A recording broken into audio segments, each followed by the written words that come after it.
Perjalanan ke antariksa mungkin sudah menjadi kompetisi bagi negara Amerika dan Rusia.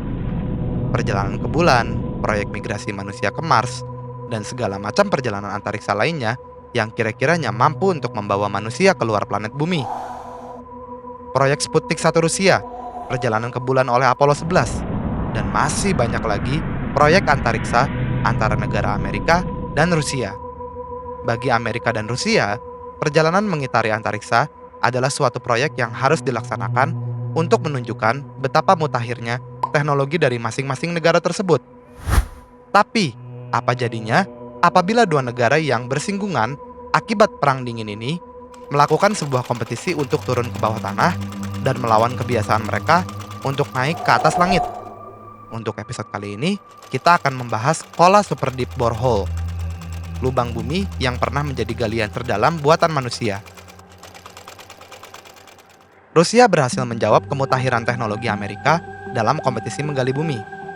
Kola Super Deep Borehole mengalahkan Trench Mariana sebagai lubang bumi terdalam di dunia dengan kedalamannya yang mencapai 12.262 meter, yang setara dengan 40.230 kaki, menjadikan Kola Super Deep Borehole mutlak lebih superior ketimbang kedalaman Trench Mariana. Proyek ini dimulai pada tahun 1970, setelah sebelumnya negara Amerika yang mulai menggali kerak bumi. Soviet menetapkan sebuah target yang terbilang cukup sederhana dan gak muluk-muluk, yaitu dengan mencapai kedalaman 15 km apabila segala kondisinya memungkinkan, dan menghentikan proyek jika situasi dan kondisi sekitar tidak lagi mendukung proyek pengeboran. Pengeboran dimulai di wilayah Semenanjung Kola, yang posisinya terletak di ujung utara Rusia, yaitu distrik Pechensky yang berdekatan dengan perbatasan negara Rusia dan Norwegia. Pengeboran KSB berjalan dalam kurun waktu 24 tahun, yang sebelumnya juga pernah berhenti sementara pada tahun 1983. Namun, pengeboran dilanjutkan lagi pada tahun 1994 dan berhenti di tahun yang sama juga. Selama kurun waktu pengeboran, KSB memecahkan beberapa rekor kedalaman bumi. Di antaranya adalah mengalahkan kedalaman sumur Bertha Rogers pada tahun 1979 yang saat itu merupakan lubang bumi terdalam dengan kedalaman 9,5 km. Selain itu juga, penemuan-penemuan unik menemani perjalanan para ilmuwan saat melakukan pengeboran. Dimulai dari ditemukannya air pada kedalaman yang tidak diduga oleh para ilmuwan, ditemukannya 24 fosil mikroskopis plankton yang bersel tunggal pada kedalaman sekitar 6,7 km, serta penemuan terakhir ialah adanya transisi perubahan granit ke basal pada kedalaman 3-6 meter di bawah permukaan dan mematahkan teori ilmu geologi. Pengeboran berhenti total di tahun 1994. Walaupun ada beberapa kabar burung soal berhentinya proyek penelitian ini, di antaranya adalah kondisi finansial yang tidak lagi mendukung proyek, atau galian KSB yang dihuni oleh makhluk halus. Toh, proyek ini berhenti bukan karena dua alasan tersebut.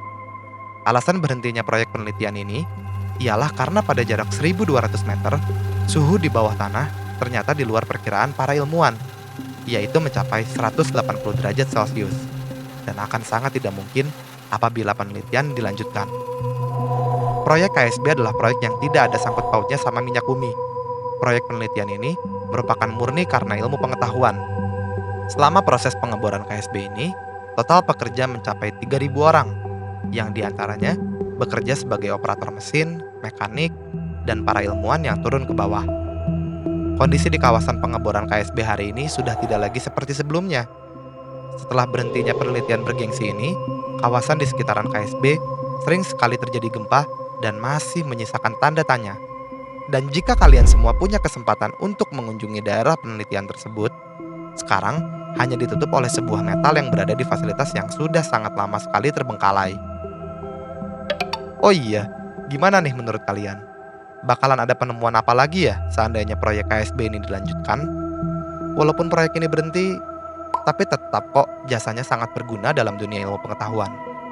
Setuju ya?